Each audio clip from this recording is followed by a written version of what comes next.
I'm getting started with a live. Hey, Chad. There he is. Hey, man, how you doing? Good. You? Good, good. Thanks for doing this. Yeah, no problem. Looks like you're in your shop in New Jersey, yeah? I am, yes. All I right, got the great. table behind me that's coming with me tomorrow to Oh, nice. the chalet, so Yeah, so Zave's latest thing he's doing for us, the chalet we're finishing up, he made a custom table. I kind of threw out what I wanted to do, and he came up with this custom design. I'm trying to remember what I said. I uh, wanted it to be able to like be inside or outside, yeah. go through the door easily, right? Yeah, so the table actually splits in two, so that way each half can be carried out and used on the deck, or one half can be carried out and used as a serving bar or something, so multi-function table. Well, why don't you start out by just telling us a little bit about yourself and how you got started, with this new, this is fairly new venture, right? A couple years old for you? Yes, I think 3 years full time now. So, as Chad mentioned, my name is Zave Perkins. Zave Made is my business. Make all sorts of custom furniture and fixtures. Trying to serve primarily architects, designers, people like Chad with unique businesses.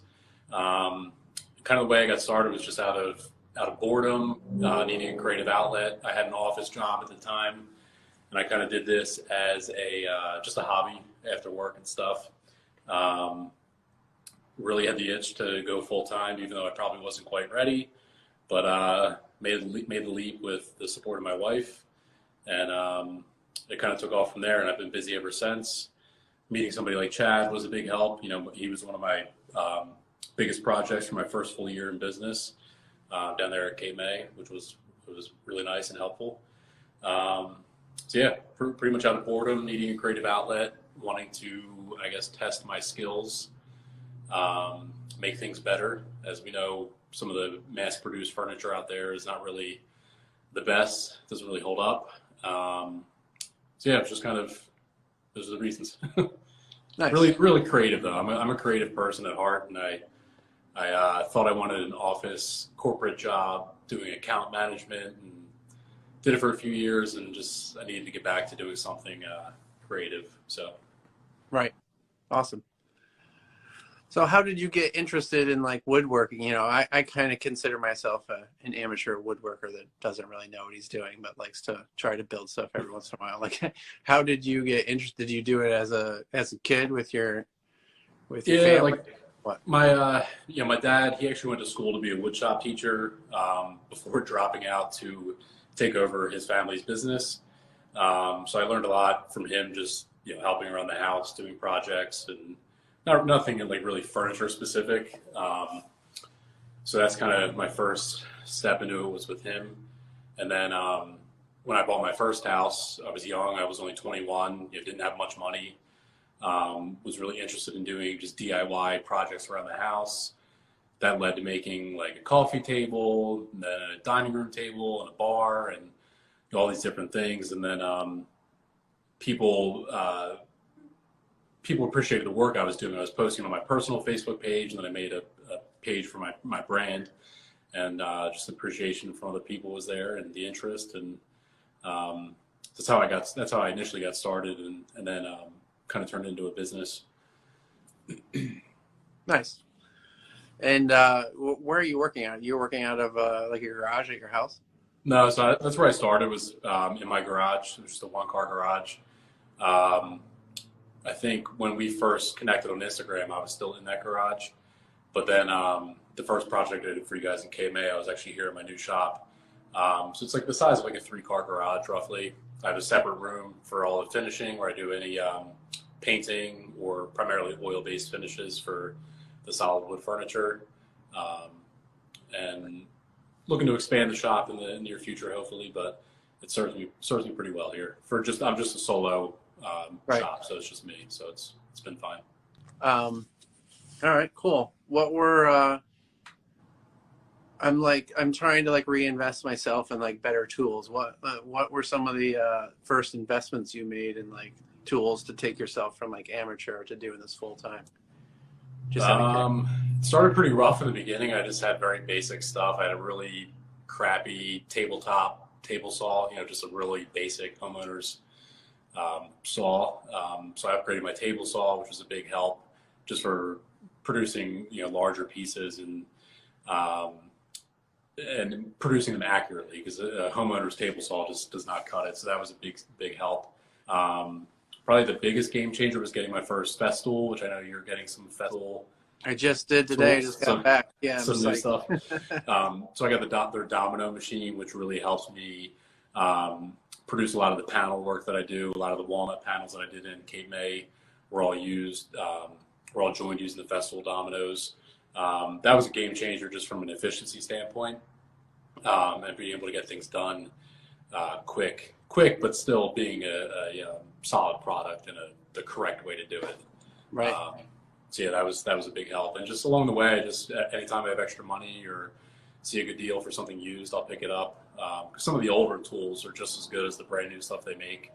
Right. I've just been slowly upgrading along the way. Nice.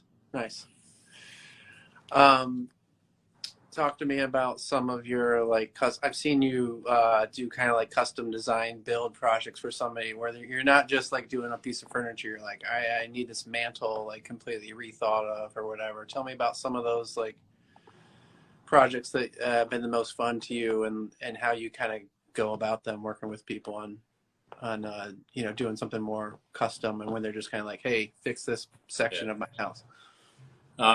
So I'd say probably 90% of the work I do right now is basically customer driven for the design. Especially if I have a designer or an architect coming to me, they've already got the design planned out. But there are some of those few cases where I'll actually design something along with a client, or they'll just give me free reign to do something from scratch completely. Those are fun just because it keeps things interesting, keeps me thinking. A lot of times if you're just working off a plan, you kind of lose some of that creativity. So if you're doing something from scratch and you have free reign, it's a little bit easier to stay motivated sometimes. So I don't do too much of that. Though, like I said, it's probably 90% customer driven with design, but I'd like to get into more of doing some of the design myself.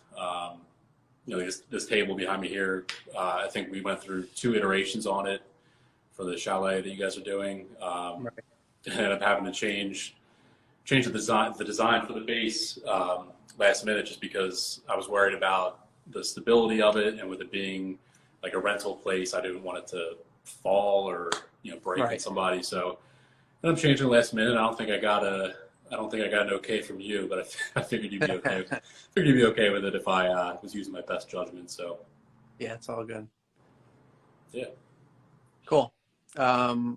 What are you finding the most of that you're building most for people? Are people asking for whatever, coffee tables, or what do you get I'd most for? say probably the majority of it's been like dining tables for the most part.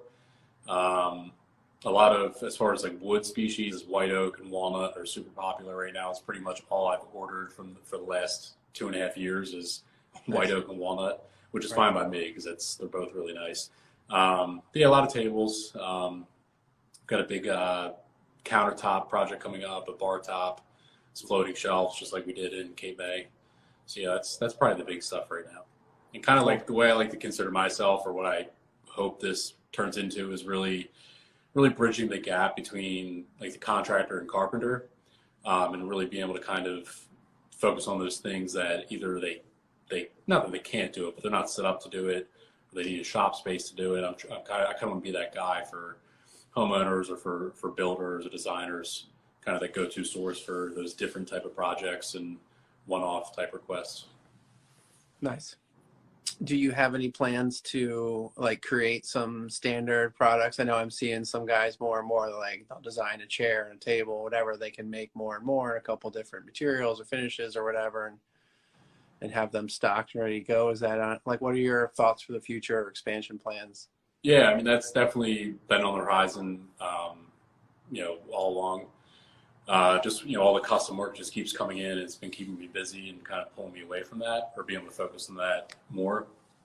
And especially with being a one-person shop, it's kind of hard to dedicate time to stuff that's not really producing money yet. But there are a few things that I've made, especially the stuff that I've made for myself, is a little bit more of my interest in design, which is probably some more of the stuff that I would gear towards those being like a finished piece that's for sale.